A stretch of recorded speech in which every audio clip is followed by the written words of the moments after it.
Subuanaxit, Sudan, Infasuka, Kadu, Bakse, Anbuga. If that's the first thing you heard on your first day at a new school, imagine yourself reacting like this. You would be confused, dismayed, wondering what was going on. That's often how ELL students feel their first day in an American classroom. We are now a global society. 20% of people in America speak a language other than English in their homes. 9% of grade school, high school students are ELL.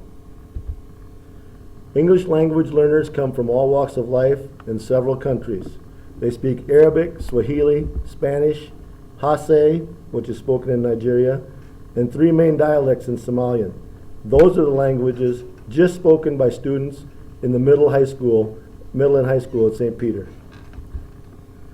You have to understand that ELL is not an us versus them situation.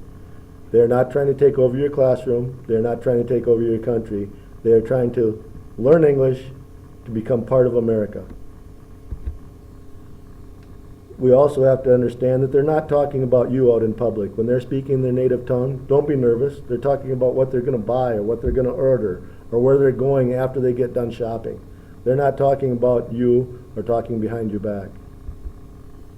My learning partners, over 6 visits to ELL classes at the St. Peter Community Center and 2 full sessions in the high school ELL room, were Victor, a former math teacher from El Salvador, Maimona, a mother of 2 from Yemen, Herman, a farm laborer from Mexico, and Abdi Omar, a high school student from Somalia. Victor was learning English to better his career, get back into teaching. He is now a cook at the state hospital. Maimona wanted to learn English so she can discuss things with her 2 sons' teachers. Herman wanted to get a better job than cutting meat, and hopefully he wanted to hopefully move up in his position.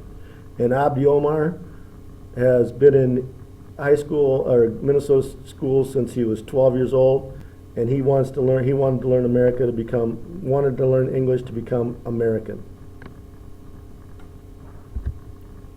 Why they learn? As I said, jobs, neighbors, to talk to their neighbors, teachers, to discuss things with teachers, to be able to talk freely with doctors, order in restaurants, travel around the city or the country, buy things in stores, and as Abdi said, I wanted to be more American. Why ELL is needed in schools and life? For basic interpersonal communication skills, just to talk to people at parties or on the playground or at sports events, at dinner, when you're at the phone or at the store. Cognitive academic language proficiency is needed in schools. You need to be able to listen, speak, read, and write English to succeed in all classes in American schools, whether it's math, history, or English.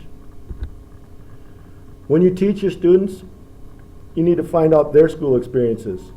How far did they go to school in their home country? What is their culture? Does their culture value education, or was it dismissed at an early age in their country? You need to learn their world experiences. Many of them are from war-torn countries or extreme impoverished nations. They have quite different world experiences than your average middle school, high school, or even adult student in Minnesota. Make connections to previous knowledge when you're talking to them. Find out what they already know. Find out what kind of experiences that they've had, and base your teaching on that. Things not to do when you're teaching ELL: don't make them the spokesperson for their culture or their home country's ideology. They have nothing to do with the political decisions in their country, and they just came here to become more American. Don't put them on spot in front of their new peers. They often are uncomfortable speaking English, and putting them on the spot makes it even worse. Don't confuse quietness with ignorance. They hear you and they understand a lot. Just because they're quiet doesn't mean that they're not listening. Multilingual students are often international students, so they know a lot more than average students when it comes to languages. A few more don'ts. Don't raise your voice. It doesn't help. being loud trying to teach them English isn't going to help them understand it. Don't expect kids not to act like kids. There's going to be class clowns. There's going to be people that talk out of turn. There's going to be people that don't pay attention all the time. They're still kids, so understand that. Also, don't expect miracles. It takes 5 to 7 years to master the English language. Don't expect them to learn it in 6 months in your classroom. Do's. If they're not comfortable writing in English, let them write in their native language. Even if you don't understand, find someone that can interpret it to you and base your grading on that. Work with same language speakers. Let them help each other in your classroom. Let them talk and discuss answers. Let them know about other learning opportunities. Let them find out or help them find out where they can go to more English classes, whether it's at a community center or at a education center in your own town. Victor told me he didn't know anything about learning English until he came to Minnesota, where he worked in Oklahoma. They didn't encourage their workers to go learn in English. Also, they're very serious about learning. Let them know it's okay to fail. Let them know it's okay to relax and laugh sometimes. Remember, they're doing 4 times the work of an English language learner, of an English student. They're learning the language. They're learning how to deal with the climate. There's not a lot of blizzards in El Salvador or Somalia. They're learning to assimilate into the culture, and they're learning to assimilate into a new school. English is easy for us, but it's a goofy language. We were discussing this with Herman when he didn't understand the word mole could be used in different ways. He thought it was an animal, and then someone had pointed out that he had a mole on his cheek. I took it a little bit farther. The mole picked his mole while eating a mole, watching a mole, and thinking about the mole concept. It's 5 uses of the same word.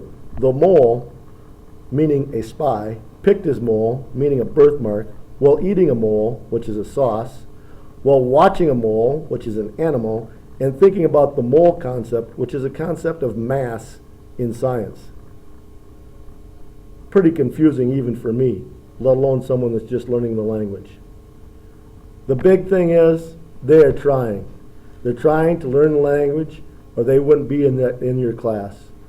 They want to become a better student, and they want to become more American.